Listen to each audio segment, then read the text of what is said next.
हे YouTube वाले, welcome back to another video. तो आज का जो हमारा टॉपिक रहने वाला है वो है कैचिंग मल्टीपल एक्सेप्शन। पिछली वीडियो तक हमने देखा था एक एक्सेप्शन हम कैच कैसे करते हैं, ठीक है। तो इसमें थ्योरेटिकल कुछ नहीं रहेगा, सारा प्रैक्टिकल रहेगा वीडियो। तो आ जाओ सर, डायरेक्टली आईडी पे जंप करते हैं। पिछली वीडियो तक हमने ये देखा था, हमने एक वेरिएबल बनाया था रीडर, और फाइल रीडर उसको बना करके हमने इसका आउटपुट देखा था कि एक्सेप्शन थ्रो होने पर फाइल नॉट फाउंड लिख के आता है, ठीक है। थोड़ा आगे चलते हैं, मल्टीपल एक्सेप्शन कैसे हम हैंडल कर सकते हैं अपने प्रोग्राम के अंदर, ठीक है।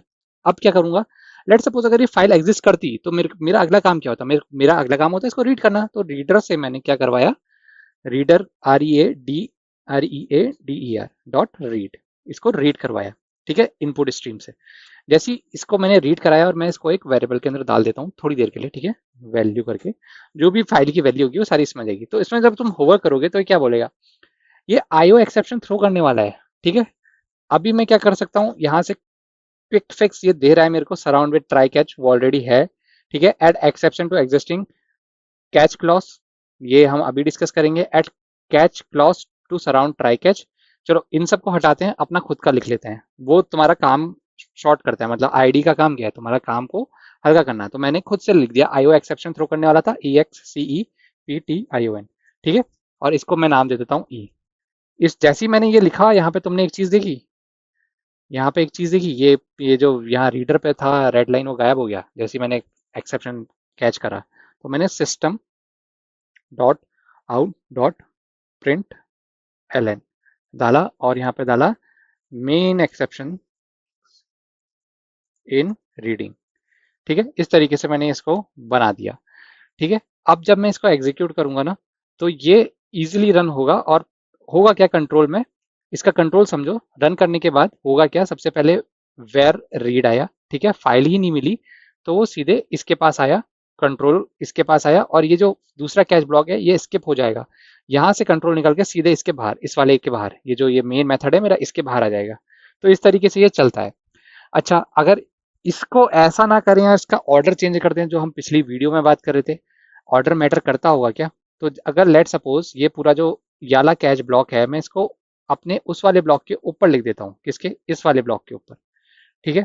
तो यहाँ पे देखो तुमको एक कुछ ना कुछ बोल रहा है, क्या बोल रहा है, ये बोल रहा है कि catch block it's already handle. कैसे हैंडल हो गया, अगर कैसे हैंडल हो गया ये फाउंड करना है तो आओ गूगल का शफर करके आते हैं, file not found exception, EXEPTION ठीक है। तो जैसे ही मैं यहाँ file not found exception docs में आया, SE8 का मैंने खोला, तो तुम एक चीज देखो, फाइल नॉट फाउंड एक्सेप्शन जो है ये IO एक्सेप्शन के अंडर आता है, IO एक्सेप्शन एक्सेप्शन के अंदर और थ्रोएबल के अंदर। ये है कि तो हम ऑलरेडी डिस्कस कर चुके हैं। तो IO एक्सेप्शन जब हमने यहाँ ऑलरेडी हैंडल कर दिया था, तो अगर मैं इस कोड को पूरा कमेंट डाउन कर दूंगा ना, तो ये जो दूसरा वाला रीडर है ये इसको भी हैंडल कर लेगा, कोई इशू नहीं आएगा इसमें, ठीक है। तो ऑर्डर मैटर करता है, हाँ करता है, लेकिन हर जगह पर नहीं करता। कई जगह ऐसा होता है कि ऑर्डर जरूरी नहीं है, क्योंकि वो डिफरेंट डिफरेंट स्ट्रीम से आ रहे होंगे, कोई डिफरेंट डिफरेंट क्लासेस से आ रहे होंगे, उस टाइम पे ऑर्डर जरूरी नहीं है। जैसे कि यहाँ पे फाइल नॉट फाउंड छोटा था, उससे उस ऊपर लिख दोगे तो ऑर्डर यहाँ पे मैटर करेगा, ठीक है, इस टाइप की चीजों में।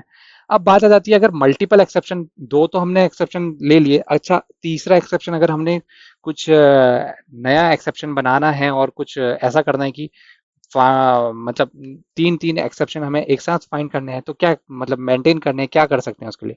तो एक नया एक्सेप्शन बनाता हूँ मैं सबसे पहले, सिंपल डेट फॉर्मेट, ठीक है। इसको कॉल करता हूँ Ctrl+Shift+O dot parse, PA parse, और इसमें मैं कुछ भी नहीं देता हूँ, ब्लैंक स्ट्रिंग दे देता हूँ, ठीक है। अब ये क्या करेगा, definitely simple date string parse कर रहा हूँ तो ये एक्सेप्शन थ्रो करेगा। क्या करेगा, पार्स एक्सेप्शन। आ जाओ इसको हैंडल कर लेते हैं। हैंडल कैसे करूंगा, इसके लिए भी एक कैच ब्लॉक लिख लूंगा, CATCH, कैच ब्लॉक लिख लिया। और क्या करूंगा, जैसे ही मैं इसके अंदर कैच ब्लॉक लिखूंगा ना, देखो ये लाइन यहाँ से चली गई, उसको पता है कि उसके लिए लिखा जा रहा है। क्या करूंगा इसमें मैं डालूंगा parse, PARSE parse exception, EXCEPTION exception ई, ठीक है। इस तरीके से मैं इसको डाल दूंगा। और इसके अंदर क्या करूंगा, इसके अंदर मैं E dot print track stack trace, TRAC। Stack trace क्या करता है ना, ई डॉट, ये इसका भी मैं यूज यहाँ पे दिखा रहा हूँ क्योंकि ऊपर दो फंक्शन में दिखा नहीं पाया। तुम लंबा चौड़ा जब ये देखते हो ना, अगर मैं इस प्रोग्राम को रन करूँ, जो हमारा इनिशियल प्रोग्राम था, इसको अगर मैं रन करके दिखाऊंगा, जब ये लंबा चौड़ा रन हुआ ना, ये कहाँ से जनरेट हुआ है वो सब दिखा रहा है। तो मेजर जो एक्सेप्शन जनरेट हुआ था वो हुआ था इन्वोकिंग हेलो से। यहाँ से एक्सेप्शन जनरेट होकर के यहाँ आया। तो ये क्या है, स्टैक कॉल हुआ है। सबसे पहले डेमो कॉल हुआ, डेमो ने करा से हेलो को मेन मेथड से, देखो ये मेन मेथड है, मेन मेथड से हेलो कॉल हुआ था, से हेलो से इन्वोकिंग हेलो हुआ था, उसके बाद सीधे नल पॉइंटर आया। मतलब यहाँ गड़बड़ थी इन्वोकिंग हेलो पॉइंट में। ठीक है, इन्वोकिंग हेलो में दिक्कत थी, इसलिए यहाँ से जनरेट हो गया है। ये जो पूरा रेड दिख रहा है तुम्हें, ये स्टैक का ट्रेस है। तो ये डिबग करने में हेल्प करता है, इसलिए इसको डेवलपर्स मोस्टली लिखते ही लिखते हैं। ठीक है, तो ये था ट्रेस का एग्जांपल। अब अगर मेरे को मल्टीपल चीजें एक ही साथ हैंडल करनी है, तो देखो कोड बहुत लेंदी जा रहा है और कैच इतने बार तो लिखोगे नहीं, तो इसको हैंडल करने का तरीका क्या है। फाइल नॉट फाउंड एक्सेप्शन, तो आईओ एक्सेप्शन जब अगर इस तरीके की चीज आती है, तो तुमने ये देख लिया कि ये ऊपर रहेगा तो ये हैंडल कर लेगा फाइल नॉट फाउंड एक्सेप्शन को, तो इसको हटा दो, जरूरत नहीं है, सीधे हटा दिया। अब क्या बचा, अब ये बचा।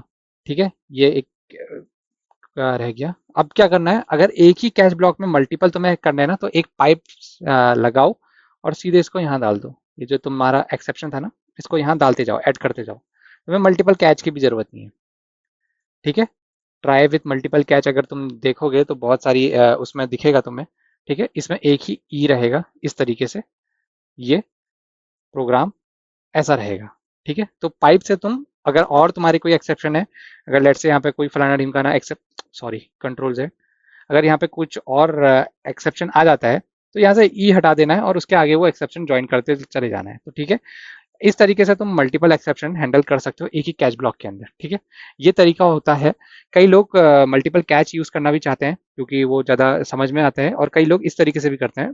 बट इंडस्ट्री लेवल की बात करूं और इंटरव्यू की बात करूं, तो इस तरीके से शोकेस करोगे तो एक इंप्रेशन जाएगा इंटरव्यूअर के ऊपर। ठीक है, वो बेटर जाता है तुम्हारा कि बंदे को नॉलेज है। तो इस तरीके से अगर काम करोगे तो बेटर है। ठीक है, तो ये वीडियो आज यहीं पे तक रहेगा। वीडियो पसंद आएगा तो लाइक से सब्सक्राइब करना और अपने दोस्तों के साथ साझा जरूर करना। अगला जो हम डिस्कस करेंगे वो फाइनल रहेगा, फाइनल और फाइनली कैसे करना है। ठीक है, एक्सेप्शन के अंदर ही आता है, वो अगली वीडियो में डिस्कस करेंगे। Okay, bye.